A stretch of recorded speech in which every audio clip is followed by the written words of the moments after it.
Fíjese que quiero hablarle de algo bien importante. Yo creo que nosotros como cristianos, mis amados hermanos, tenemos que ir entendiendo la palabra del Señor. A veces leemos la Biblia y ¿sabe qué me dijo un día un hermano? Y esto es bien complicado y a veces delicado como entenderlo. Un líder de una iglesia que tiene muchos grupos y que tiene un crecimiento, que yo creo que cualquiera quiere un crecimiento, ¿sí? Pero un día hablando como amigos, ¿sí? Me dijo, mira, me dijo, a mí cómo me cuesta leer la Biblia, me dijo, y me aburre leer la Biblia. Y no sé por qué, no sé qué hacer para poder, pero era una charla de amigos, pero no puedo mentirle que el Espíritu como me redarguye y me hace pensar, santo Dios, ¿verdad? Y si tiene no sé cuántas células y cuántos grupos tenía, y si no puede leer la Biblia, entonces ¿qué les ha estado dando durante este tiempo a la gente, sí? Claro, yo creo que a veces subsistimos, fíjese, subsistimos o nos mantenemos por el internet. Yo creo que hoy el YouTube, el Google, hermanos, es de mucha bendición, ¿verdad? Porque usted le dicen, ¿será que puede predicar del amor? Y si no está preparado, se mete ahí y ya baja un bosquejo en 5 segundos, 5 minutos, no sé, en 3 minutos ya tiene un bosquejo, ¿sí? Y si es un poco hábil con la palabra, y como dijo mi hermano, ahí se va, ¿verdad? Pero no es lo correcto, ¿sí? Porque nosotros necesitamos estarnos llenando constantemente de la palabra de Dios. Ahora, fíjese que la palabra de Dios tiene varias proyecciones, cómo poder entender la palabra. Para poder estudiar la palabra debemos estudiarla de la manera histórica, ¿sí? Porque la palabra se estudia de una manera histórica. La historia es muy importante en el tiempo en el que se escribió, ¿sí? Después está la gramática, ¿sí? La manera como se escribía, y luego está la cultura, ¿sí? Entonces la palabra de Dios a veces debemos de proyectarla nosotros histórico, gramático, cultural, ¿sí? Debemos de entender que la palabra tiene varias proyecciones y luego están otras proyecciones de entender la palabra, ¿sí? Está la manera parabólica de entender la palabra. Recuérdese que Jesucristo enseñó a través de parábolas. La Biblia tiene anécdotas, tiene historias. Entonces nosotros cuando vemos la palabra de Dios sí le tenemos que pedir mucho al Señor que nos ayude a poder comprender la palabra, porque si no, mi hermano, parece que la palabra o la vida cristiana es un poco aburrida a veces, ¿sí? Venimos, lo mismo, nos vamos y otra vez hablaron de tal persona, de Juan el Bautista, ¿sí?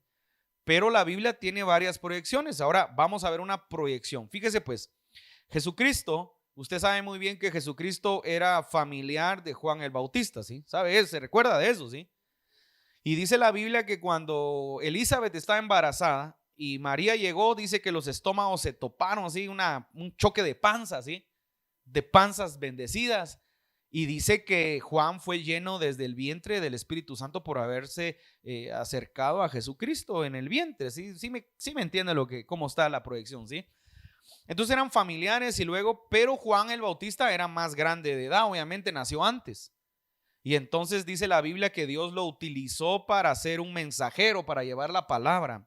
Acompáñame a Mateo 14. Entonces, ya Juan creció, bautizó a Jesucristo. Usted sabe ese pasaje bíblico poderoso, que es el pasaje con el cual aquellos que estudiamos en alguna etapa de nuestra vida teología recibimos una enseñanza que se llama estudio de la Trinidad, que es cuando Jesucristo es bautizado y es donde podemos ver la máxima expresión de la Trinidad. Jesucristo, el Hijo, siendo bautizado en las aguas, desciende el Espíritu Santo en forma de paloma, ¿sí? Una paloma descendió corporalmente y la voz del Padre diciendo, este es mi Hijo amado en quien yo tengo complacencia, ¿sí? Ahí es la máxima expresión de la Trinidad, donde podemos ver la Trinidad del Padre, del Hijo y del Espíritu. Ahora mire pues, en aquel tiempo Herodes el tetrarca oyó la fama de Jesús. Fíjese que tenemos que entender, hermano, que Jesús era famoso. Jesús comenzó a tener una fama, ¿sí? Una fama inusual que en aquel tiempo no había. Entonces dice que Herodes oyó la fama de Jesús, dijo, y dijo a sus criados, este es Juan el Bautista, ha resucitado de los muertos y por eso actúan en él estos poderes, porque Herodes había prendido a Juan y le había encadenado y metido en la cárcel por causa de Herodías, su mujer, de Felipe, su hermano. Porque Juan le decía, no te es lícito tenerla. Y Herodes quería matarle, pero temía al pueblo, porque tenían a Juan por profeta. Pero cuando se celebraba el cumpleaños de Herodes, la hija de Herodías danzó en medio y agradó a Herodes, por lo cual éste le prometió con juramento darle todo lo que pidiese. Ella instruido primero por su madre, dijo: dame aquí un plato la cabeza de Juan el Bautista. O sea, acá hay una proyección bien profunda, ¿sí? Porque este es un mismo espíritu que operaba en Jezabel, ahora opera en Herodías, y la madre, esta mujer, pide la cabeza de Juan el Bautista. Imagínense que esta mujer era la mujer del hermano de Herodes, ¿sí? Por eso Juan le decía que no era lícito que estuviera con la mujer de su hermano. Pero le tenía temor a Herodes. Pero entonces la mujer tenía este espíritu, vino y bueno, ya sabe usted, miren lo que dice la Biblia. Entonces el rey se entristeció, pero a causa del juramento y de lo que estaban con él en la mesa, mandó que se la diesen. O sea, le cortaron la cabeza a Juan y ordenó decapitar a Juan en la cárcel. Y fue traída su cabeza en un plato y dada a la muchacha, y ella la presentó a su madre. Imagínense que esto es muy diabólico. Eso de otro día lo vamos a estudiar, el espíritu que operaba en ellas. Imagínense quién de aquí se alegraría por la cabeza de Juan, de la cabeza de un predicador ahí. Imagínense. Eso uno lo lee, pero eso es más diabólico y profundo de lo que usted se imagina, ¿sí? Entonces llegaron sus discípulos y tomaron el cuerpo y lo enterraron, y fueron y dieron las nuevas a Jesús. O sea, le dijeron a Jesús que Juan había muerto. Ahora mire, pues, oyendo Jesús, se apartó de allí en una barca a un lugar desierto y apartado, y cuando la gente lo oyó, le siguió en pie desde la ciudad. O sea, Jesús se apartó porque se sintió triste. Jesús se apartó porque eso es algo bien importante que nosotros tenemos que entender, hermano, que a veces, yo no sé cuántos se han sentido solos alguna vez. Yo levanto mi mano porque yo me he sentido solo alguna vez. Me he sentido solo, me he sentido deprimido, me he sentido cansado, me he sentido desanimado, me he sentido entristecido. Entonces, a veces nosotros creemos que Jesucristo no siente o no sabe lo que nosotros sentimos, Él no entiende lo que nosotros sentimos. Yo le tengo que decir, Jesús siente lo que usted siente. Porque Él ya en esta tierra, cuando estuvo en esta tierra, Él estuvo en un cuerpo de hombre. Él no estuvo en un cuerpo glorificado hasta que murió en la cruz del Calvario. Pero Él estuvo en un cuerpo de hombre y Él sintió hambre, sintió frío, sintió tristeza. Y bueno, cuando murió Juan, Él sintió tristeza. Se sintió vacío, sintió la necesidad de apartarse. Y yo no sé, yo no le voy a poder decir. Acá la Biblia solo dice que se apartó a un lugar desierto. Y yo le voy a decir una cosa, hay etapas en la vida donde uno necesita apartarse para escuchar la voz de Dios, uno necesita apartarse para llorar, uno necesita apartarse para ser fortalecido, uno necesita apartarse para sacar lo que a veces uno no puede sacar delante de las demás personas. Entonces Jesús fue apartado, y si cuando la gente lo oyó, pero como Jesús tenía una fama, dice que cuando la gente lo oyó, mire, lo siguió. Imagínense, el pobre se había apartado y cuando se dio cuenta había una multitud. Y saliendo Jesús vio una gran multitud y tuvo compasión de ellos y sanó a los que de ellos estaban enfermos. Repita conmigo, sanó. Ahora, esto es importante que yo lo quiero estorbar en este tiempo, que empecemos a orar para que Dios active el poder de sanidad en nuestras vidas, hermano. Fíjese que el poder de las sanidades existen, hermano. Y la gente que Dios imparte el poder de la sanidad en muchas personas, Dios ha desatado dones. El problema es que a veces nosotros no utilizamos esos dones que Dios nos dio. Yo creo que le he contado, en la iglesia donde yo crecí, había una hermana que se llamaba la hermana Toyita, ¿sí? Era una hermana indígena, ya grande. Cuando yo me recuerdo de ella, ya era una mujer anciana. No recuerdo a ella de joven, pues yo era niño en la iglesia. Y esta mujer tenía la capacidad de sanar. Yo le conté una vez, estaba enfermo yo de una fiebre, no sé ni qué tenía. Yo me enfermaba mucho cuando era niño de asma, pero también a veces padecía como de la garganta. Entonces me recuerdo que tenía una gran fiebre. Llegó la hermana, oró por mí.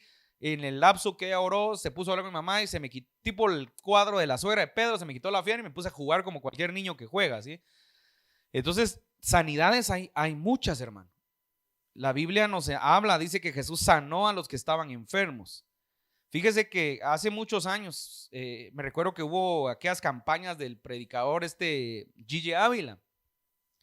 Y una vez más, yo era un niño, pero yo lo digo porque estábamos hablando con una persona y me decía, mira, yo no creo que existan estas sanidades. A veces creo que son mentiras, porque G.J. Ávila, cuando oraba por los enfermos, aún los obesos se desinflaban.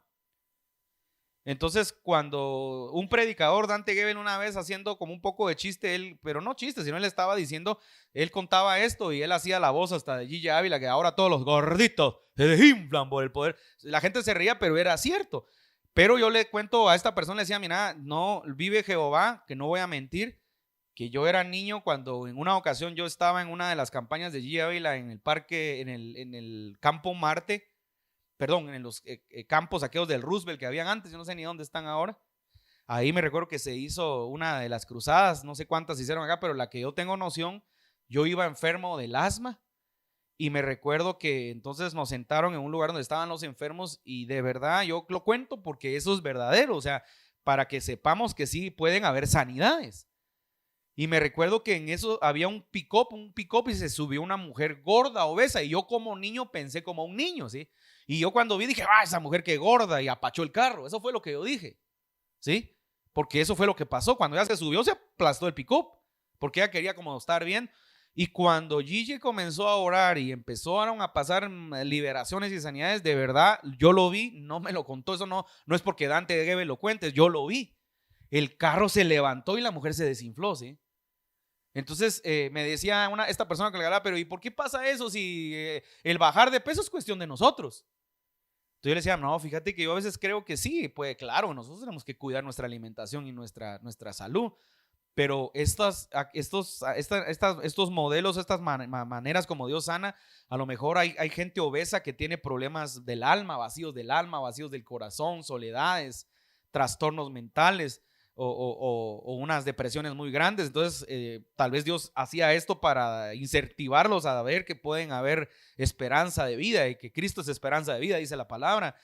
Entonces a mí me impresionó esto, o sea, eso lo vi cuando yo era un niño, no me recuerdo si tenía unos 7 años, hermano, pero de verdad yo lo vi y en esa cruzada nunca más yo me enfermé de asma, jamás he vuelto a tener en 30 años una enfermedad de vías respiratorias, se lo digo de verdad.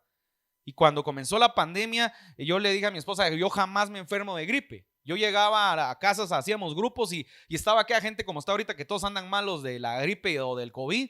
Y ay, no te me acerques. Y yo no, yo te saludo. Y de verdad, yo nunca me enfermé. Al otro día llamaba a otra persona, ¿cómo te fue? Ay, amanecí mala porque la hermana tal estaba mala, te recuerdo. Y yo nunca me contagié. Yo le dije a mi esposa, yo espero en Dios que no me dé este virus porque nunca me da gripe en la vida, ¿sí?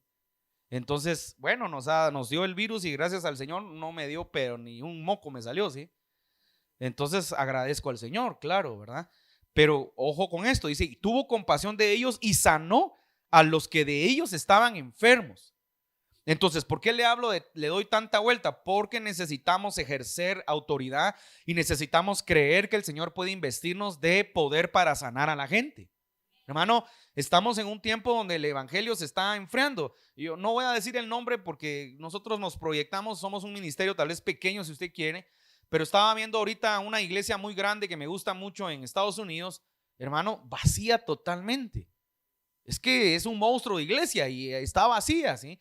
Y los servicios latinos y los servicios gringos igual, entonces, y así otras iglesias. Entonces, ¿qué es lo que está pasando? Necesitamos ejercer autoridad para que la gente vea que el poder de Dios es verdadero. Porque cuando nos exponemos al poder de Dios, usted se va a activar y usted le va a creer a Dios. Cuando usted no se expone al poder de Dios, usted se va a... El cristianismo es aburrido. O sea, es que aburrido. ¿Qué me saco con venir a oír un cuate que a veces medio canta, uno que tal vez ni quiere alabar? Estoy hablando general. Ay, los hermanos ni me saludaron porque hay gente que tiene ese problema en su corazón a veces, ¿verdad? Ay, hermano, no me saludó. No, hombre, no. Salude usted, hombre. Si no lo saludan, vaya a saludar usted. Pero el problema es de que a veces puede ser que la vida cristiana se volviera aburrida. Ay, no, mejor quedémonos en la casa. Vamos a desayunar mejor ahí. Yo creo que ha desaparecido, por eso lo voy a mencionar. IHOP, vamos a desayunar a Tecpan. ¿Por qué? Porque para usted eso va a ser más agradable que venir a escuchar palabra de Dios. Porque no nos exponemos. Voy a avanzar porque no ese es el mensaje. Mire, cuando anochecía, se acercaron a él sus discípulos, diciendo, el lugar es desierto y la hora ya pasada. Despide a la multitud para que vayan por las aldeas y compren de comer. Jesús le dijo, no tienen necesidad de irse, dadles vosotros de comer. Ahora, sanó enfermos. Repita conmigo, poder de sanidad. Ahora dice que Jesús les dice, denle ustedes de comer. Pues, ¿y cómo les van a dar de comer? Y ellos dijeron, no tenemos aquí sino 5 panes y 2 peces. O sea, parece, mira, aquí esto requiere mucha fe. ¿Cómo le va a dar usted de comer a una multitud, dice la Biblia acá? Y después nos da un parámetro y nos da un número. ¿Cómo le va a dar usted de comer a una multitud con 5 panes y 2 peces? Es más, aquí en el grupito que estamos ahorita, mire, lo voy a volver a leer, mire. No tenemos, ¿dónde estoy? Ya me perdí.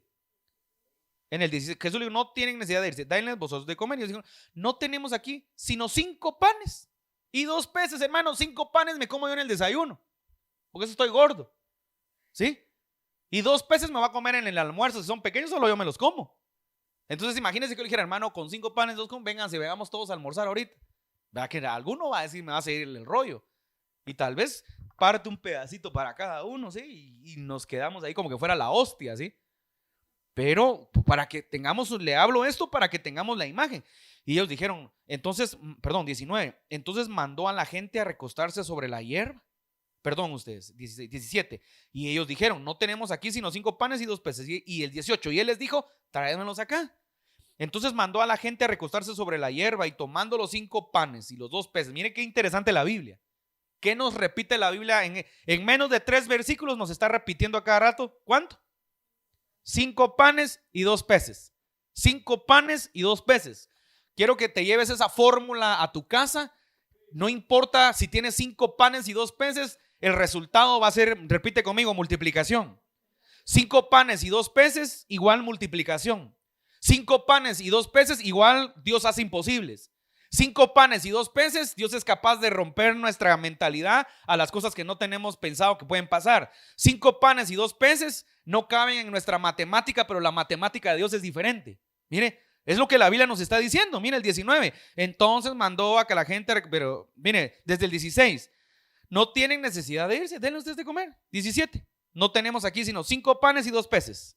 En el 19, entonces mandó a la gente a recostarse sobre la hierba y tomando los 5 panes y los 2 peces y levantando los ojos al cielo, bendijo y partió y dio los panes a los discípulos y los discípulos a la multitud y comieron todos y se saciaron.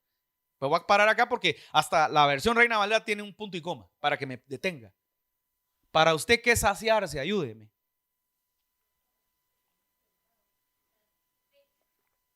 Mi hermano, lo voy a decir en el chapín. Saciarse es pegarse una buena forrada y quedar así cuando dice, ay, no quieres otro pedacito de carne. Ay, no, mamá, ya no, gracias, ya no me cabe. Eso es saciarse. Porque yo he ido a lugares donde te dan y uno, ay, quiero ver otro pedacito, y ya no hay.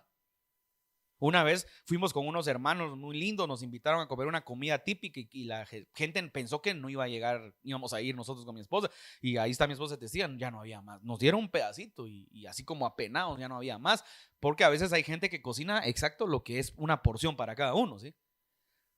Algunos somos exagerados y cocinamos 3 porciones extras para cada uno, pero otros no. Entonces a veces pasa, pero dice acá que se saciaron, mire.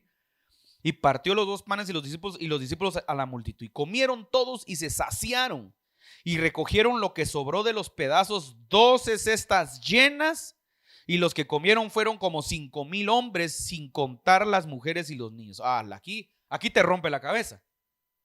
Aquí te rompe la cabeza. Y los que comieron fueron ¿cómo?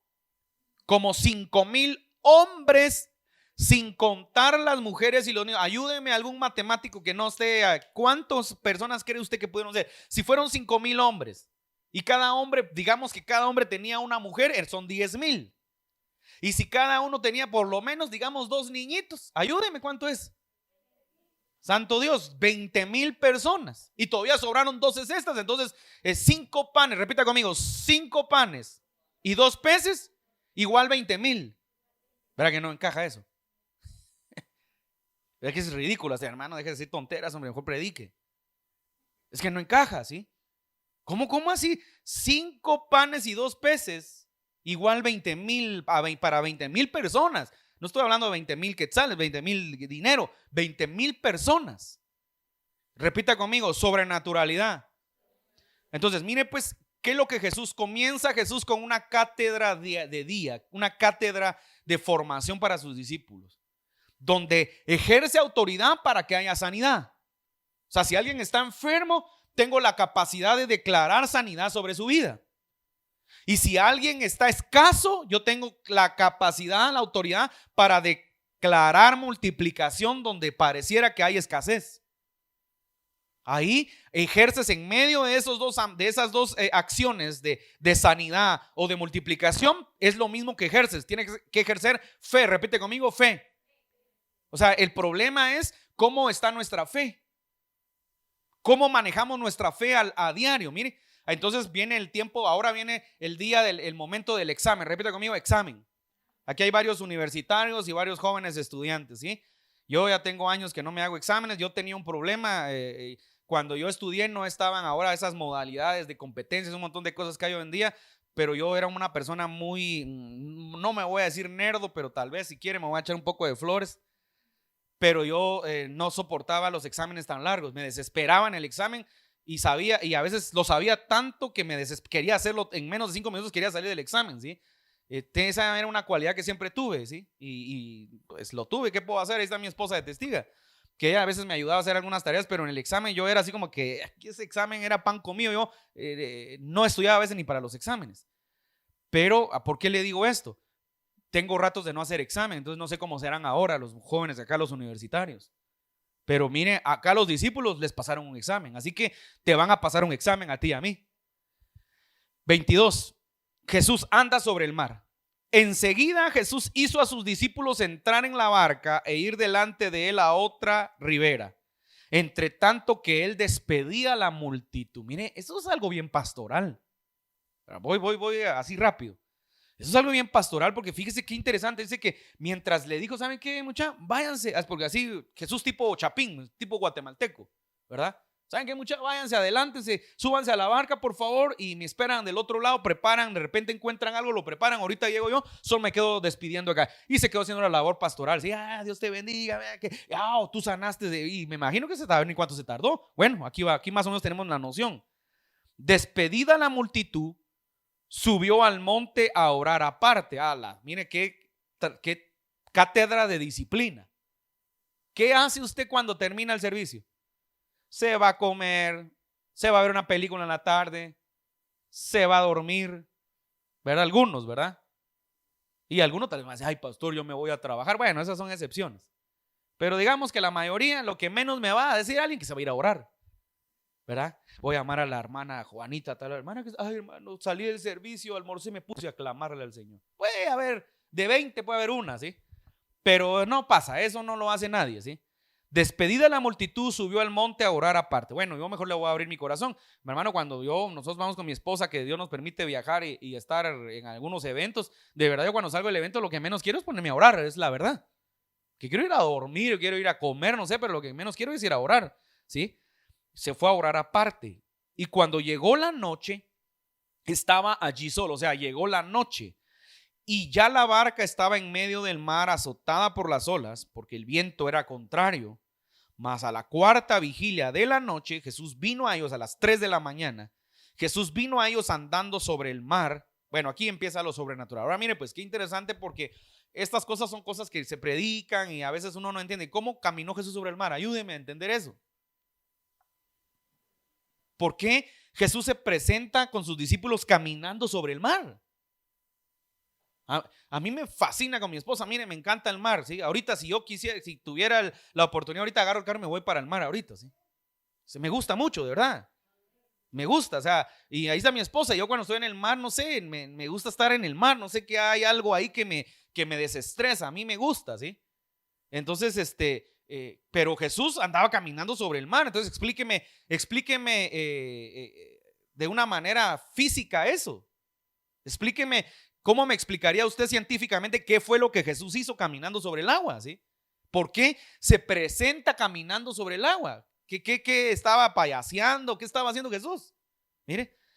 Y los discípulos viéndolo otra vez, mire el 25. Jesús vino a ellos andando sobre el mar. Santo Dios, hermano. Tenemos un Dios sobrenatural. Y los discípulos viéndolo andar sobre el mar, otra vez la Biblia nos vuelve a decir, póngale atención a estos puntos, porque la Biblia repite las cosas varias veces. Jesús andando sobre el mar y sus discípulos viéndolo andar sobre el mar, como para certificar, para asegurar que sí caminó sobre el agua. Que no venía en una lanchita ahí, no, venía caminando sobre el agua, sobre el mar. Y el mar estaba bravo, o sea que no va a creer que estaba en un mar calmado, así estaba caminando. Así. No, era un mar, yo no sé, como surfeando, yo no sé qué estaba haciendo Jesús. Pero el mar estaba bravo. ¿Sabe qué estaba viendo yo hace unos días? Me gusta ver, a mí me gusta ver mucho de Israel. El mar de Galilea últimamente ha estado teniendo muchas turbulencias y tormentas. Y dice que hace unas semanas estaba ese mar, pero como dice la Biblia, fíjese, pero embravecido y parecía un mar, estaba que la gente se quedó hasta asustada. Dice que tuvieron que salir porque estaba demasiado bravo el mar. O sea, que esto se hace realidad. O sea, sí existían estas tormentas. Porque algunos dicen que no puede ser posible, que esas tormentas no se pueden dar. Sí se dan estas tormentas, ¿sí? Entonces, dice que viéndolo andar sobre el mar, se turbaron diciendo: ¡un fantasma! Dice, y dieron voces de miedo, pero enseguida Jesús les habló diciendo: tened ánimo, yo soy, no temáis. Ahora me detengo acá porque me pregunto yo qué les estaba diciendo Jesús. Sabe que todas las acciones de Jesús son una enseñanza, una cátedra de enseñanza para nuestra vida. Ahora, yo le hago una pregunta a usted, porque este mensaje podría ser así: hermano, pues usted ya predicó esto, lo veo. No, yo no quiero tratar de no repetir lo que todos dicen de este mensaje. Yo quiero enfocarme hoy a preguntarle: ¿qué nos estaba diciendo Jesús con estas acciones? Sanó a muchos enfermos, multiplicó los panes, le dio de comer a más de 25,000 personas, con 5 panes y ¿qué? Y 2 peces. Ahora manda a sus discípulos y ahora resulta que Jesús, el Hijo de Dios, viene caminando sobre las aguas. ¿Qué nos está enseñando? ¿Qué nos está diciendo Jesús? Y encima aquellos se asustan porque, discúlpeme, nadie, levante la mano, ¿cuántos han visto caminar gente sobre el agua aquí? Nadie, hermano, nadie va a ver eso, porque esas son cosas sobrenaturales. Y entonces dice que cuando ellos lo vieron se asustaron, ni le reconocieron que era Jesús, pensaron que era un fantasma, dice. Y entonces: no, hombre, tengan ánimo, yo soy. O sea, mire, no temáis. Repita conmigo: temor. ¿Sabe que cuando las batallas vienen a nuestra vida, la enfermedad viene a nuestra vida, los problemas vienen a nuestra vida, lo que nos detiene para creer en Dios es el temor? Mire qué interesante. ¿Por qué Jesús dijo no temáis? ¿Por qué no dijo, no sé, tengan hombre, no, soy yo, no se asusten? No, no temáis. No, el temor. ¿Sabe que el problema más grande del hombre, dónde se origina el temor? ¿Sabía usted que el temor se origina, hermano, en el Edén? Cuando el hombre se da cuenta que está desnudo, dice que sintió temor. Repita conmigo: temor. La naturaleza del hombre no era una naturaleza de temor, pero cuando Satanás trastocó la mente de la mujer, dice la Biblia que entonces entró temor al corazón del hombre. Y cuando entró temor al corazón del hombre, es por eso que hoy usted y yo tenemos un montón de deficiencias en nuestra vida. Porque todos sentimos temor de alguna manera, hermano. Un hijo está enfermo, siente temor. Le llaman que tiene algo, tiene temor. Le dicen que su carro, no sé qué, siente temor. O sea, y a veces, yo no me atendí bien. A veces la gente siente temor. Ay, tengo que pagar. Ay, voy a tener que pagar. Esto me va a salir caro. Eso es temor. Si usted no tiene temor, le da igual todo. Cualquier noticia que le digan, fíjese que es posible que le van a quitar, yo no sé, la licencia de conducir ay, siente temor. ¿Qué voy a hacer? Siempre el temor se activa en nuestra vida y el temor no nos limita a creerle a Dios.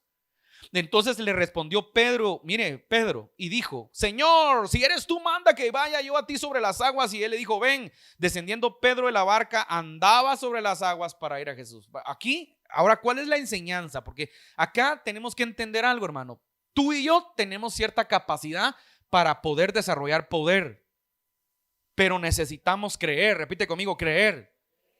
Ahora, ¿hace cuánto que no creemos en el poder de Dios? Me voy a detener acá y sí quiero que medite esto, porque, como le digo, hoy no quiero hablar de que Pedro caminó, se detuvo, el mensaje va que nos echamos muchos por años. Ay, que Pedro al ver el temor. Sí, claro, ahorita lo vamos a leer. Pero, ¿qué fue lo que ocasionó que Pedro caminara sobre las aguas?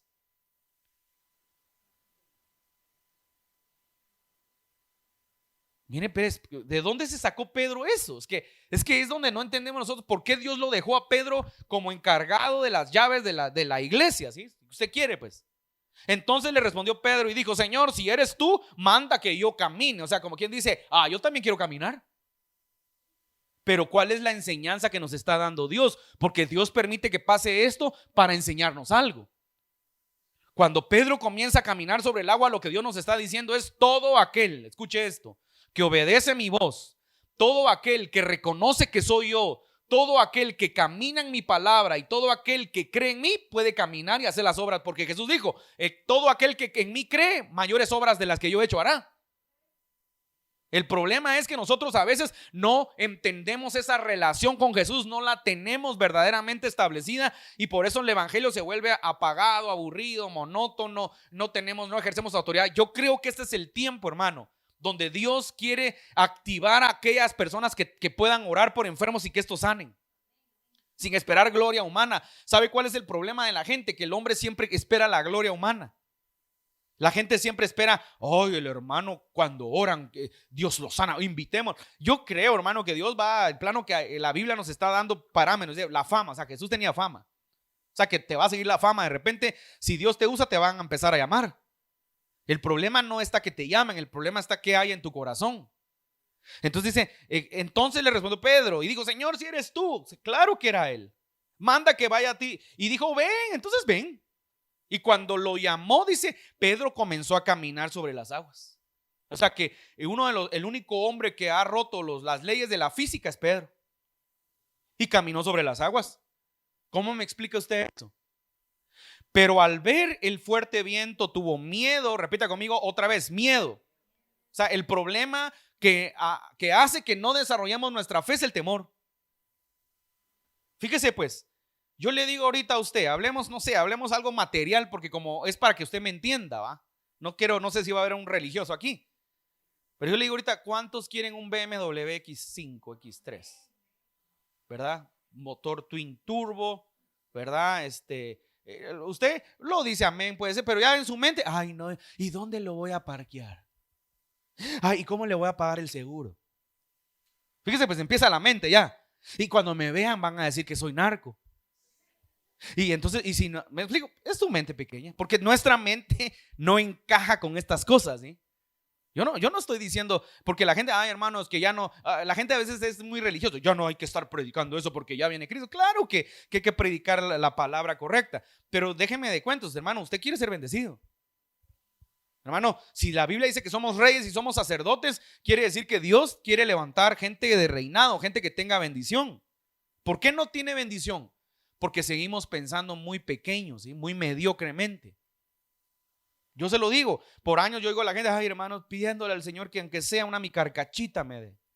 Pues una carcacha le va a dar el Señor. Estoy pidiéndole al Señor que sea una mi trampita. Claro, unas paredes, su trampita y un medio negocio ahí callejero, porque es lo que usted le está pidiendo al Señor. Pero si cambiamos nuestra mentalidad, entonces, y dejamos de tener temor, dice: al ver el fuerte viento tuvo miedo, y comenzando a hundirse dio voz diciendo: Señor, sálvame. Al momento Jesús extendió la mano, asió de él y le dijo: hombre de poca fe, ¿por qué dudaste? Ahora yo le pregunto yo: ¿dónde estaba Jesús cuando extendió la mano? Seguía en el mar. La Biblia todavía no dice que estaban en la barca. Y cuando lo asió de la mano, ¿dónde lo volvió a posicionar y dónde se volvió a parar? Se paró sobre el agua, pero recuérdese que el agua es figura de la palabra que Jesús había dado. Porque toda palabra que sale de la boca de Dios, hermano, es la palabra que te va a sostener, es la palabra que te va a fortalecer, es la palabra que te va a sustentar y es la palabra que te va a afirmar. Por eso cuando le dijo: sálvame, mire, se asió de él y le dijo: hombre de poca fe. El problema, hermano, es que dudamos. El problema es que la bendición empieza a venir y empiezas a dudar: ¿qué voy a hacer con esto? ¿Y será que lo voy a poner? No, yo creo que este es el tiempo donde Dios quiere que entendamos varias cosas. ¿Cuál es la enseñanza de este pasaje bíblico tan poderoso, tan sobrenatural, tan misterioso? Jesús y Pedro rompen las leyes de la física. Los científicos, ahí está un estudiante de física, los científicos, ¿qué podrían decirme los científicos de esto? Se rompió las leyes de la física. Dos hombres que se atreven a creer y romper las leyes de la física. ¿Cómo pasa esto? Entonces, pero ¿cuál es la enseñanza? Dice, cuando ellos subieron a la barca, se calmó el viento. Entonces los que estaban en la barca, o sea que cuando afirmó a Pedro, no estaba en la barca. Mire, y cuando ellos subieron a la barca, pero lo que pasó, pasó en el agua. Entonces los que estaban en la barca vinieron y le adoraron diciendo, verdaderamente eres el Hijo de Dios. O sea, acá en Mateo, como Mateo está escrito para los judíos, entonces tenía que afirmar la deidad del Hijo de Dios. Entonces por eso dice, verdaderamente eres el Hijo de Dios, porque solo el Hijo de Dios tiene el poder para hacer esto. Ahora, nosotros lo que Jesús nos está diciendo en este pasaje bíblico es lo siguiente, hermano.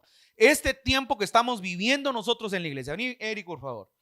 Este es un tiempo donde nosotros debemos de empezar a creer verdaderamente que el Señor está con nosotros. Yo le voy a decir algo, hermano. Se lo decía a Byron ahí. Hay cosas que a veces nosotros, hermano, hacemos y hacemos solo como repeticiones vagas cristianas. Ay, ojalá me caiga bien este té. Ay, en el nombre de Jesús. Así todo sin fe, ¿verdad? Pero hay momentos en los que usted tiene que declarar verdaderamente que Dios lo guarde.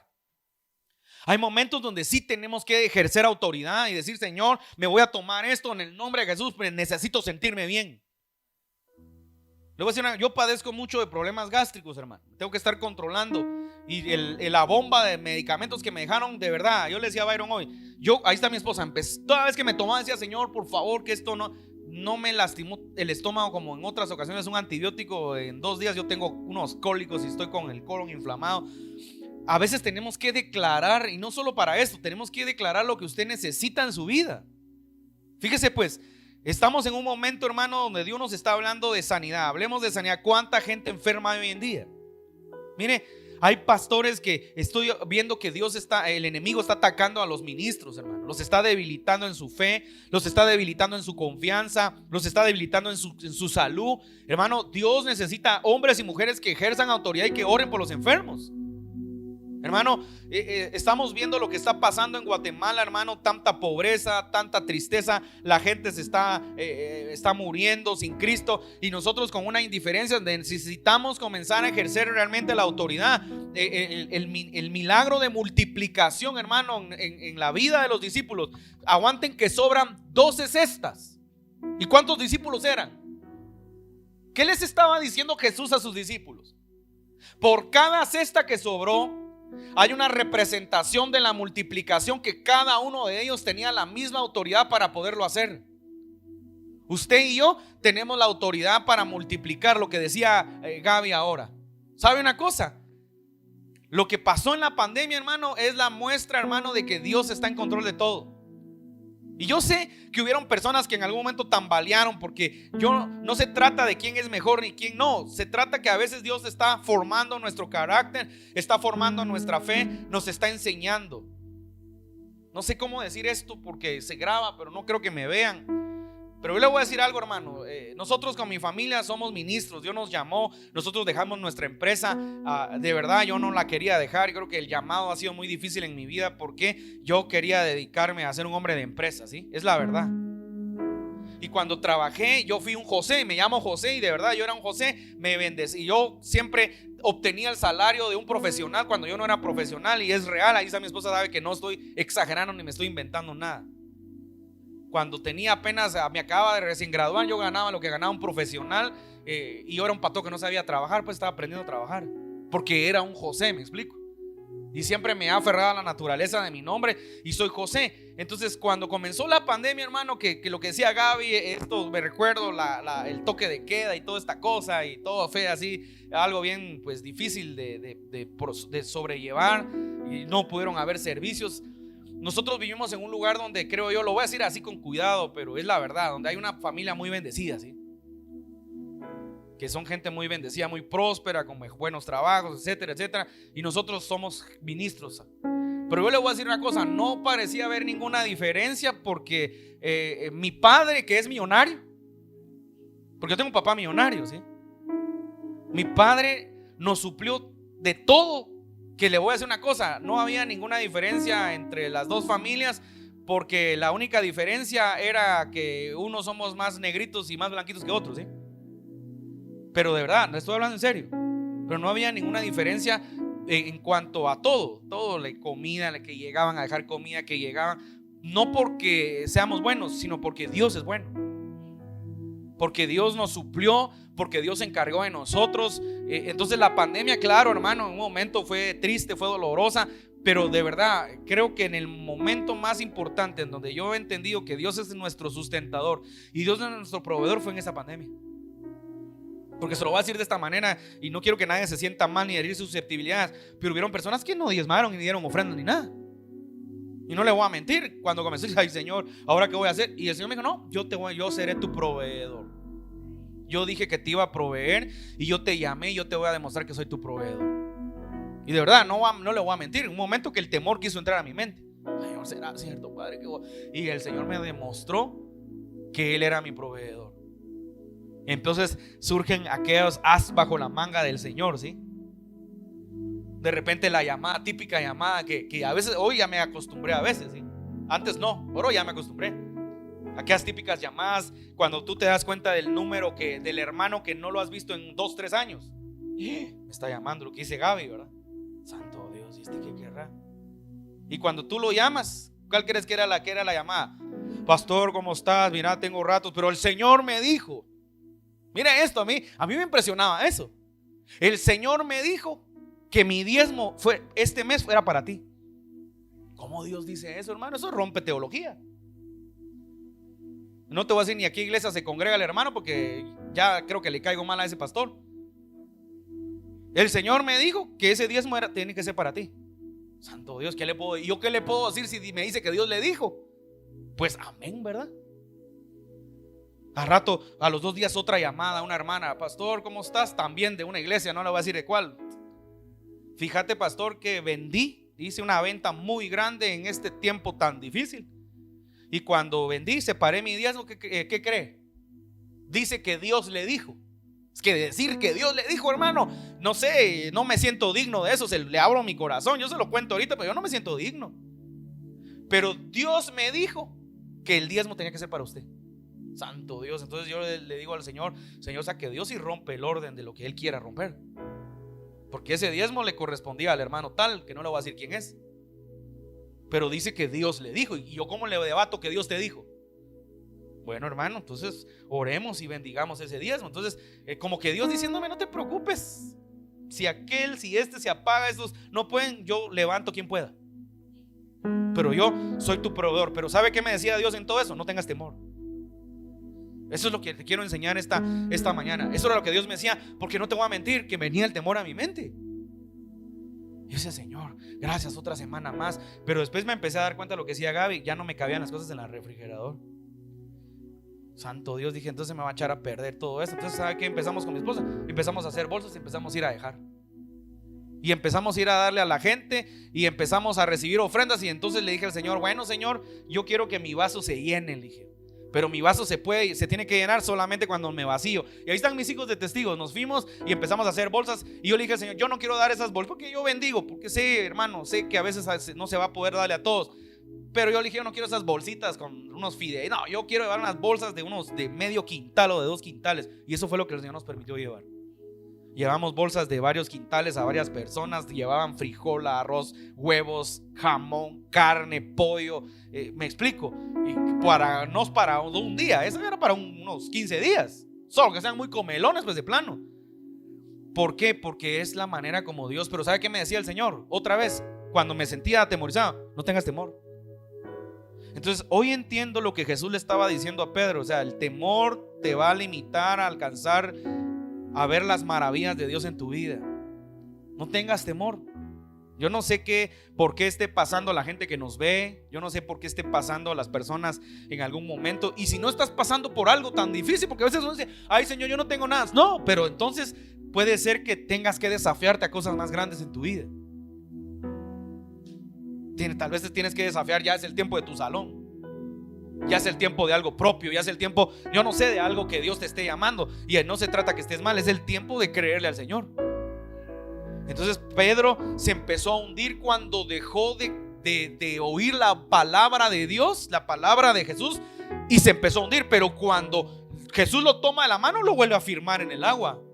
Entonces El agua representa, hermano, la palabra de Dios. El agua representa al Espíritu Santo, pero también en la Biblia está tipificado, se recuerda cuando dice y vinieron ríos y vinieron, que significa que van a pegar con ímpetu. También el agua va a probar nuestro fundamento. Yo le voy a decir una cosa: ¿qué tan fundamentado está usted en el Señor? Póngase sobre sus pies.